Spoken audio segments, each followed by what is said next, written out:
এবার চোখ রাখবো যে বড় খবরের দিকে। ডলার ব্যবহার না করলে এবার 100% শুল্ক চাপানোর হুঁশিয়ারি দিলেন নবনির্বাচিত মার্কিন প্রেসিডেন্ট ডোনাল্ড ট্রাম্প। এবং এই হুঁশিয়ারি তিনি দিয়েছেন ব্রিক্স গোষ্ঠীকে। আমরা কথা বলবো আমার সহকর্মী সত্যজিতের সঙ্গে। সত্যজিৎ, কি জানা যাচ্ছে? ডলার ব্যবহার না করলেই 100% শুল্ক হুমকি দিয়েছেন ট্রাম্প। দেখো কুরামি, সারা বিশ্বকে চমকে দেওয়ার মতন খবর যেটা ঘোষণা করেছেন আমেরিকার নবনির্বাচিত রাষ্ট্রপতি ডোনাল্ড ট্রাম্প। এবার তোমাকে বলে রাখবো যে এই যে ডোনাল্ড ট্রাম্পের এই যে ঘোষণা, এই ঘোষণার টার্গেট কিন্তু কোথায়? ব্রিক্স গোষ্ঠীকে। এবং ব্রিক্স গোষ্ঠী কারা? আমরা জানি 2009 সালে একমাত্র এই ব্রিক্স গোষ্ঠী একমাত্র গোষ্ঠী যেখানে কিন্তু আমেরিকা নেই, অর্থাৎ আমেরিকা ছাড়াই কিন্তু এই একটা দেশের কিন্তু একটা কয়েকটি দেশে কিন্তু একটা গোষ্ঠী তৈরি হয়েছে যেখানে কিন্তু আমেরিকা নেই। আমেরিকা বাদ দিয়ে দেখো বিশ্বের শক্তিশালী দেশ রাশিয়া রয়েছে, চীন রয়েছে, ভারত রয়েছে, অস্ট্রেলিয়া রয়েছে, দক্ষিণ আফ্রিকা রয়েছে, ব্রাজিল রয়েছে এবং নতুন যোগদান করেছে আরব আমিরশাহী এবং ইরান। তো স্বাভাবিকভাবেই এই যে ব্রিক্স গোষ্ঠীকে টার্গেট করা কেন? তখন দেখো এই যে আমরা যদি দেখি পেছনে ফিরে তাকাতে হবে আমাদেরকে। ইউক্রেন রাশিয়া যুদ্ধের সময় যে সময় আমেরিকা রাশিয়ার তেল বয়কট করেছিল, যে বিশ্বের কোনো দেশ রাশিয়াতে তেল আমদানি করতে পারবে না, ঠিক সেই সময় কিন্তু সবচেয়ে বেশি সমস্যায় পড়েছে। কারণ আমেরিকার যে রাশিয়ার যে অ্যাকাউন্ট রয়েছে, অর্থাৎ যে ডলারের যে লেনদেন হতো সেখান থেকে ফ্রিজ করা হয়েছিল, যার ফলে কিন্তু বিপাকে পড়েছিল যারা আমদানি করতো।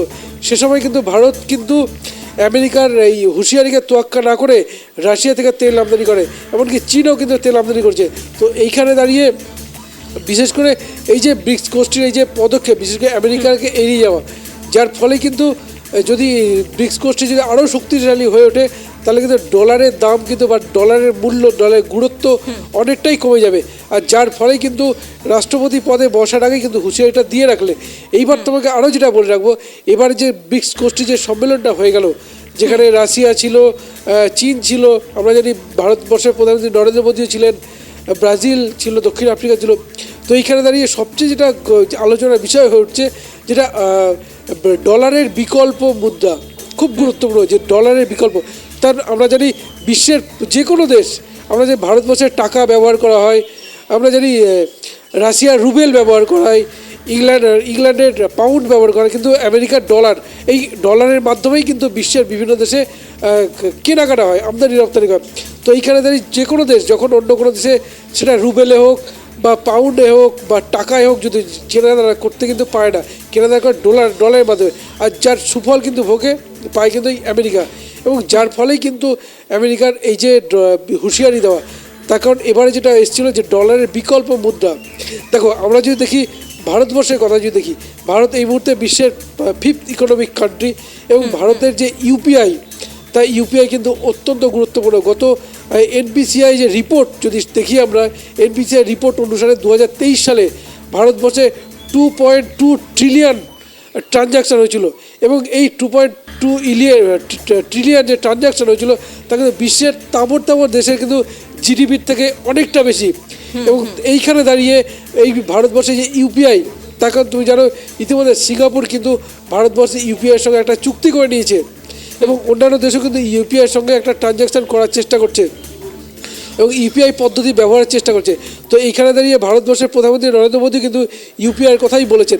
এবং ইউপিআই কিন্তু যদি বলি ভারত দেশ ব্যবস্থায় অন্যতম একটা নবজাগরণ বলা যেতে পারে এই ইউপিআই ব্যবস্থা। সত্যজিৎ, এই কারণে আন্তর্জাতিক স্তরে কি এফেক্ট পড়তে চলেছে, কি প্রভাব পড়তে চলেছে?